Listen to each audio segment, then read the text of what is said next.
The shaking stops. You are still alive. But above Yungay, the disaster that will decide your fate has only just begun. It is Sunday, May 31st, 1970, in the Callejón de Huelas of Peru, beneath the snow-covered mass of Huascarán. A powerful MS 7.7 earthquake has struck west-central Peru, damaging towns, roads, buildings, and communication across a vast mountain region. Your first problem is immediate. Get clear of damaged construction, stay on your feet, and understand whether the building around you will remain standing. For a few seconds, surviving the earthquake feels like the victory. Dust hangs in the street. People call for relatives. Everyone is trying to interpret what happened. But high on Huascarán, between roughly 5,500 and 6,400 meters, a huge mass has broken away from the mountain. The detailed 1971 USGS study estimated 50 to 100 million cubic meters of rock, ice, snow, and soil in the debris avalanche. From its source to Yungay, the mass would travel about 14.5 kilometers through steep Andean terrain. Its estimated average velocity was extraordinary, roughly 280 to 335 kilometers per hour. At those average speeds, 14.5 kilometers represents only a few minutes of travel. Your real countdown starts before you fully understand what you are seeing. This is why simply running away is not a survival plan. No human being on foot can race a debris avalanche moving at highway and aircraft speeds. The useful question is different. Which direction changes your relationship to the flow, and which direction only keeps you inside its path? Yungay sits in a mountain valley. Streets, fields, ridges, slopes, and local high points matter more now than distance alone. The earthquake has made that geography harder to use. Rubble narrows passages, fallen material blocks routes, and damaged walls turn familiar streets into hazards. Dust and confusion steal another resource you cannot replace: perception. If you do not notice the second threat, every other decision arrives late. Your instinct may be to search for family, collect belongings, or return inside. Each choice is human. Each choice also costs seconds. The crucial shift is mental. Stop treating the earthquake as the whole emergency and start reading the mountain, the valley, and the ground around you. A distant collapse on Huascarán is not a normal snowslide. The moving mass contains rock, ice, snow, and soil, and it grows into a devastating debris avalanche. That difference matters.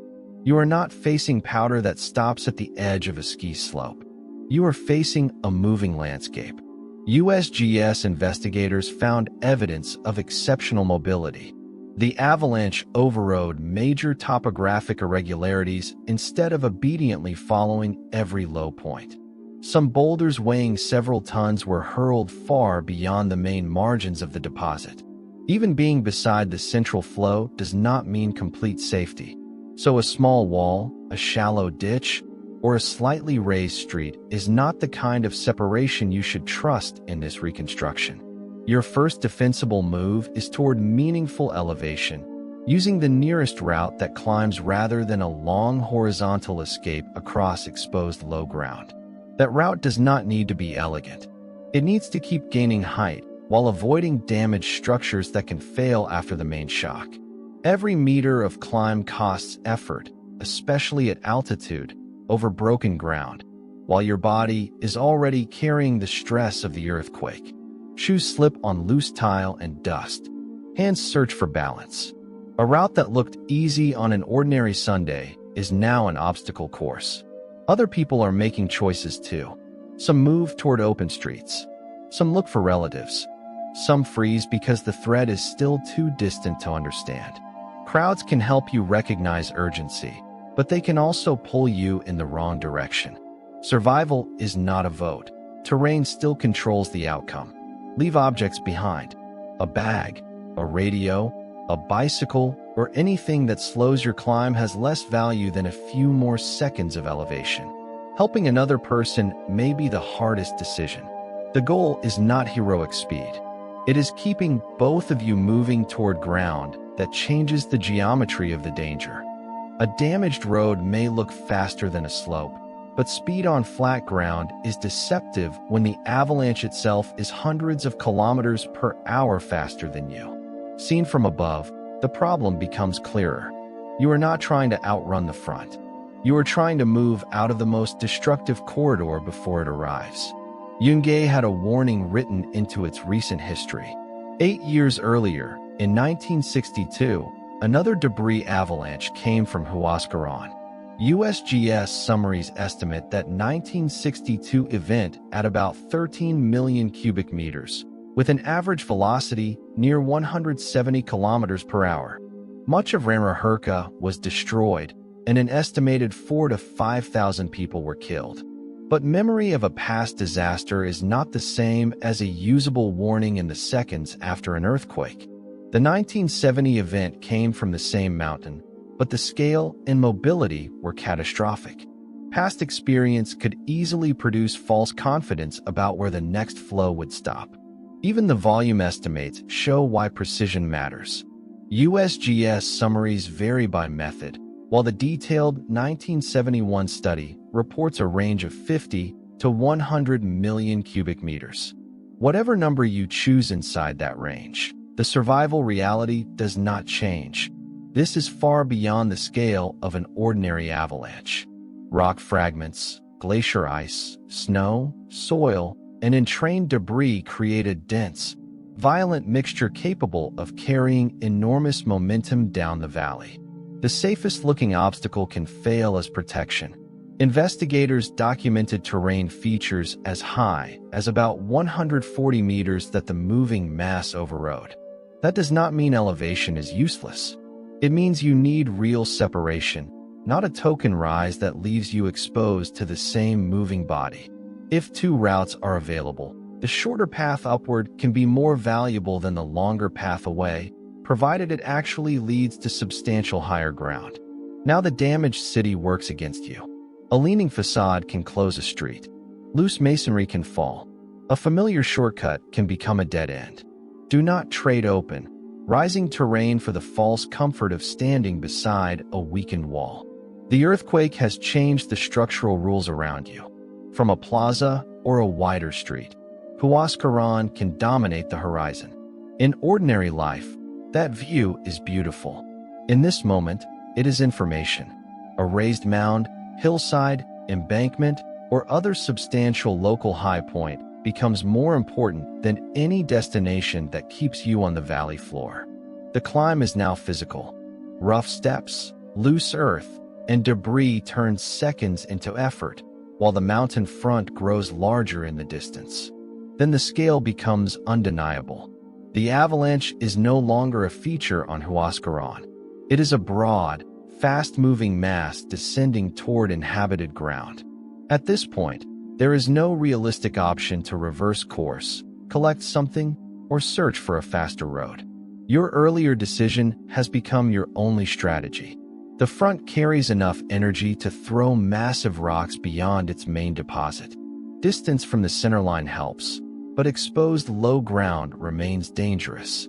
From above, the human scale almost disappears. A person can cover only a small piece of road while the debris avalanche consumes kilometers of terrain. The mistake is not that you failed to run fast enough. The mistake would be spending your limited time running in a direction that never removes you from the hazard. Keep climbing. The objective is not the nearest wall or roof. It is a topographic position that places as much terrain as possible between you and the main moving mass. Even there is no guarantee. The 1970 avalanche demonstrated that extraordinary momentum can carry debris over major irregularities and far beyond expected limits. That is the uncomfortable truth of this survival test. The best decision may improve your odds without making the situation safe. Below, the lower terrain disappears beneath rock, ice, mud, soil, shattered structures, and debris. Yungay and part of Huascarán are buried. The city that existed minutes earlier is replaced by an enormous debris deposit. The USGS reported a loss of more than about 18,000 lives in Yungay and part of Ramahurka from the debris avalanche. Numbers at this scale can become abstract. The survival lesson is not. Thousands of individual decisions were trapped inside a disaster moving too fast for ordinary escape. Those who had useful terrain between themselves and the main flow had an advantage that strength, speed, or possessions could not replace. Survival here is not a story about being tougher than the mountain. It is about recognizing the second threat early enough to make one better choice. After the impact, the scene becomes almost silent in visual terms.